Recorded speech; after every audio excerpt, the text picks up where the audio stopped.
All right, let's turn real quickly to the deal to raise the debt ceiling with the full House set to vote on the bill later tonight. Let's bring in Democratic Congressman Khanna of California. He's a member of the Congressional Progressive Caucus and has expressed serious reservations about the debt ceiling bill. So, Congressman, what are they?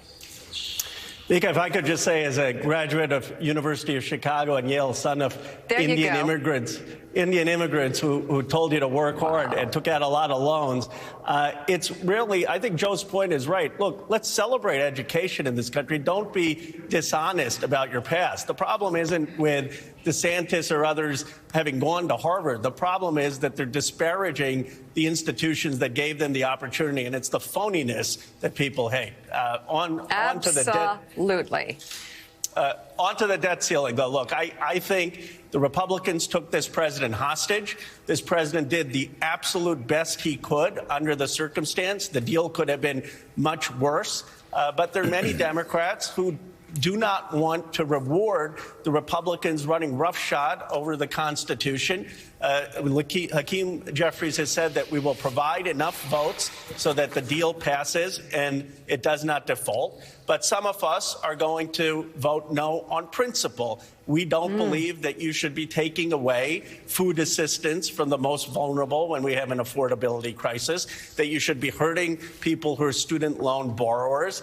And we know that there are options, as Larry Summers has said, Paul Krugman has said, where the president can pay the debts that Congress has authorized him to pay, and that this should never happen again.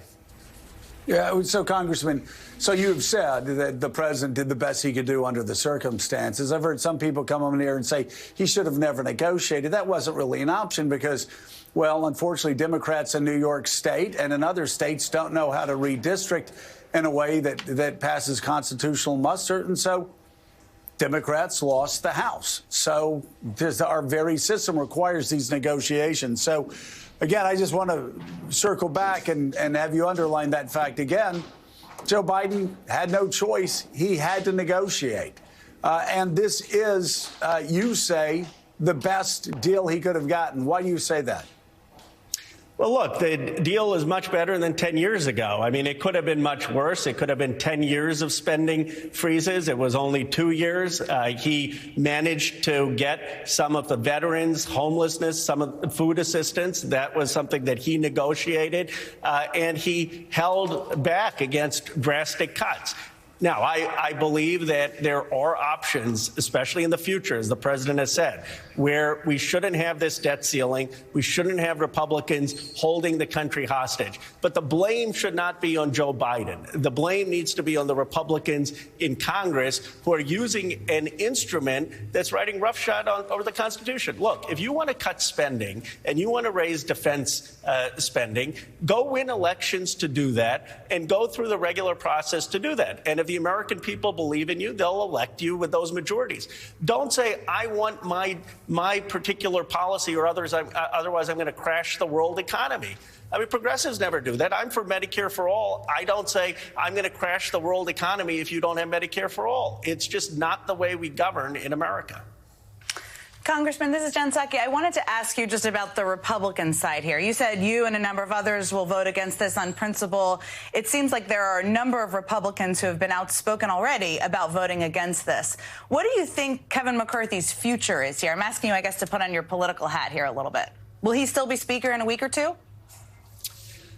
Well, look, I think that they're going to get the 150 votes from Republicans. My sense is Kevin McCarthy will survive, but who knows? I mean, it would be not in the Republicans' interest to kick Kevin McCarthy out and have even more chaos on their caucus. I don't think they have anyone else who they would unify behind. But it's a caucus that's unpredictable. And when you've made so many concessions to people on the extreme wings, I don't think it's a sure thing that McCarthy will survive. I put the odds of him surviving, but I wouldn't underestimate the threats.